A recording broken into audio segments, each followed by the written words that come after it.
known as Coalition of Southeast Youth Leaders has called on the governing All Progressives Congress to ensure inclusive government in its zoning of principal positions of the National Assembly by ceding the Senate President seat to the Southeast region.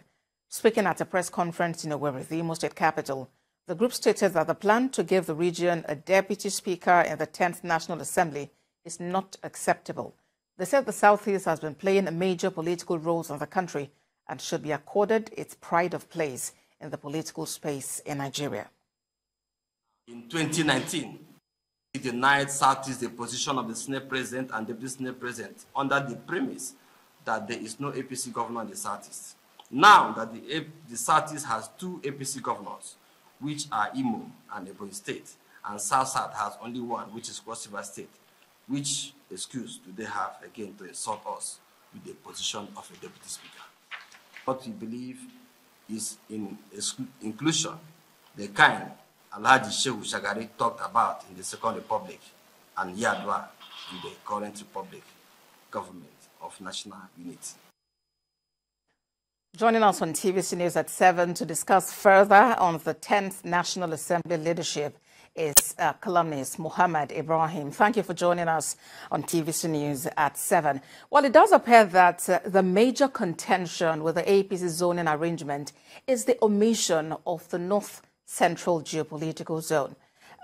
What are the likely political implications if this is allowed to go on? Well, thank you for having me. Indeed, there will be serious consequences and reaction, particularly in the next electoral cycle, because under normal circumstances, the imperative for one of the key major national offices to be zoned to the North Central should not be a subject for discussion. Is that obvious? The North Central zone has contributed immensely in delivering the current leadership, the incoming leadership of the nation. And even while we're talking about the North Central zone, we should really be talking about Niger State in particular. In the last since the APC kicked out the PDP in 2015, Niger State in particular has, delivered immensely for the, ruling party. I believe in 2015, the APC got well over 657,000 votes. It was also repeated in 2019 with about 612,000 votes. Even against the national average, the low turnout of the last presidential election, the state still delivered well over 350,000 votes. So it will be, injustice for the zone, and Niger State in particular, to be ignored in the sharing and political offices going forward. Particularly more so since President Mohammed Buhari, who will be leaving office in less than 10 days' time, is from the Northwest. So also with Senator Ahmad Lawan, who is from the Northeast. So, against that pattern, it will seem as if the North Central, is being given it's at the short end of the stick. If the Deputy Senate, we can understand why the party has decided to zone the Senate presidency to the South-South. But if the Deputy Senate President position is also denied, the North Central, it will be too much, to swallow, in my humble opinion.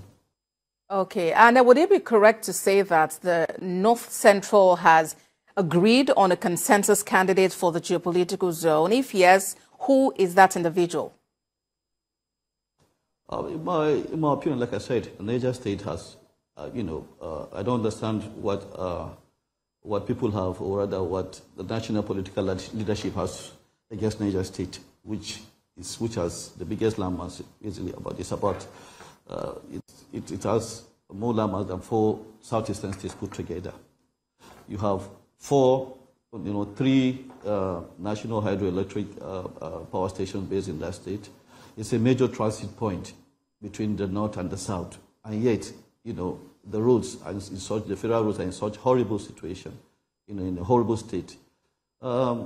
if Niger State were to be located in the south or somewhere, we would have seen major, protests by now, So, Mr. Ibrahim, politically speaking, that this consensus candidate should be or is from Niger State, because we've been talking a lot about Niger. Yes. I'm in total opinion that the senator representing Niger East, Mohammed Sani Musa, is immensely qualified to occupy that position.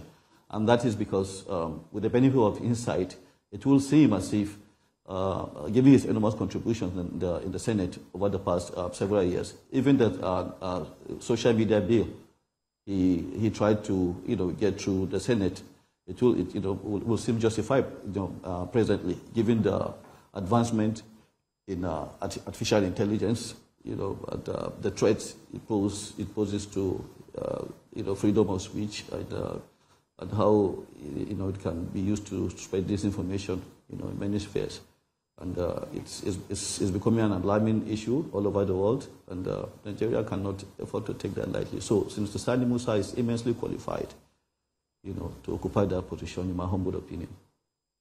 Perhaps the concern then would be if, there could be a compromise, because the party has spoken, and as many would say, it's learning from its experience in 2015 and trying to take the bull by the horn. I must sincerely appreciate you for talking to us at this time. Mohammed Ibrahim, a columnist. Thank you for joining us on TVC News at 7. Thank you for having me.